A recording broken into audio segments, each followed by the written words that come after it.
اب میں تأثر پیش کرنے کے لیے الہ آباد یونیورسٹی شعبہ عربی کے صدر محترم جناب ڈاکٹر محمود مرزا صاحب سے درخواست کرتا ہوں تشریف لائیں اور اپنا تأثر پیش کریں۔ السلام علیکم ورحمۃ اللہ وبرکاتہ۔ بسم اللہ الرحمن الرحیم، والصلاة والسلام علی سید المرسلین سیدنا و نبینا محمد وعلی آلہ وصحبہ اجمعین، اما بعد۔ محترم صدر مجلس، اسٹیج پر جلوہ فروز علماء کرام، معزز حاضرین، ہمارے پیارے بچوں، سب سے پہلے میں مولانا انصار زبیر محمدی صاحب کا اور اس ادارہ سے وابستگان سبھی افراد کا تہہ دل سے شکریہ ادا کرتا ہوں کہ آپ نے مجھے اس خوبصورت محفل کا حصہ بنایا، آپ نے مجھے شرکت کی دعوت دی اور اتنی خوبصورت مجلس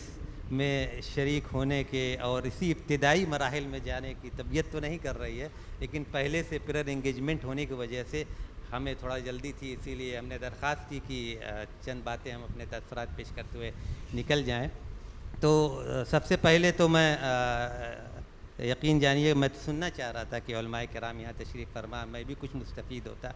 اور پروفیسر محمد طاہر صاحب کے بعد بولنا مجھے لگتا ہے یہ تو آلریڈی اینٹی کلائمیکس ہے، میں کیا ایسا کچھ کہوں، بس یہی ہے کہ میں شکریہ ادا کرتا ہوں۔ بچوں کے لیے میں یہ بات ضرور کہوں گا کہ آپ ان بچوں کے ذہن پہ کوشش کیجئے، تھوڑا سا اوپن کرنے کی کوشش کیجئے گا، ان کے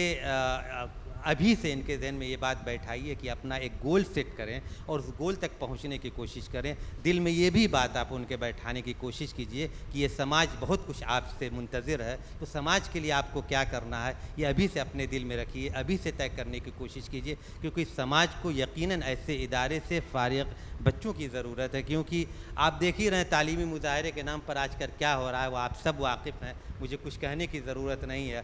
ادب اور بے ادب میں فرق نہیں ہے، اور بے حیائی کس طرح سے عام اسٹیج پہ کی جاتی وہ بھی آپ اس سے واقف ہیں۔ تو ایسے ادارے نمونے ہیں کہ اس طرح کے تعلیمی مظاہرہ پیش کر کے وہ بچوں کی صلاحیتوں کو بھی نکھارتے ہیں اور دوسرے لوگوں کو یہ دعوت دیتے ہیں کہ آپ دیکھیے کہ اصل چیز کیا ہوتی ہے، کہ اساتذہ اسوہ بن کر لوگوں کے سامنے آئیں، اخلاص اور سنسیئرٹی کے ساتھ بچوں کی تربیت کرنے کی کوشش کریں، کیونکہ تعلیم تو حاصل ضرور آپ کر سکتے ہیں، لیکن اگر تربیت نہیں ہے تو وہ تعلیم بیکار ہے۔ مجھے ایسا لگتا ہے کہ بچوں کے اندر ایک بات اور ہونی چاہیے کہ ہم یہ جو پڑھائی کر رہے ہیں انفیریورٹی کمپلیکس کے شکار نہ ہوں، بلکہ یہ سمجھ لیں کہ یہی اصل ہے اور اسی سے ہم دنیا میں بھی ترقی کریں گے، اور اصل ترقی تو وہی ہے کہ آخرت میں بہترین جگہ مل سکے، جنت الفردوس میں اعلیٰ مقام حاصل ہو سکے۔ یہی انسان کی دنیا میں بھی سوچ ہونی چاہیے، دنیا تو ساتھ ساتھ انسان حاصل کر ہی سکتا ہے۔ اور ایک بات اور سوچ لیں کہ آپ علم جو حاصل کر رہے ہیں وہ اللہ تعالیٰ کے لیے حاصل کر رہے ہیں، اور ایک بات اور یہ ہے کہ آپ یہاں سے ایک نمائندہ بن کے نکلیں گے، تو آپ سفیر کس کے بن کے نکلنے جا رہے ہیں یہ آپ سوچئے، اور انشاءاللہ مجھے امید ہے کہ اللہ تعالیٰ ایسے اداروں کو اور ترقی دیں گے، اور جس طرح کے لوگ اس سے جڑے ہوئے ہیں یقیناً انشاءاللہ بہتر سے بہتر مستقبل کی امید کی جا سکتی ہے۔ میں ایک بار پھر آپ سبھی حضرات کا تہ دل سے شکریہ ادا کرتا ہوں کہ مجھے اس خوبصورت محفل کا آپ نے حصہ بنایا، بہت بہت شکریہ۔ والسلام علیکم ورحمۃ اللہ وبرکاتہ۔ ماشاء اللہ، جزاک اللہ خیر، بارک اللہ فیک۔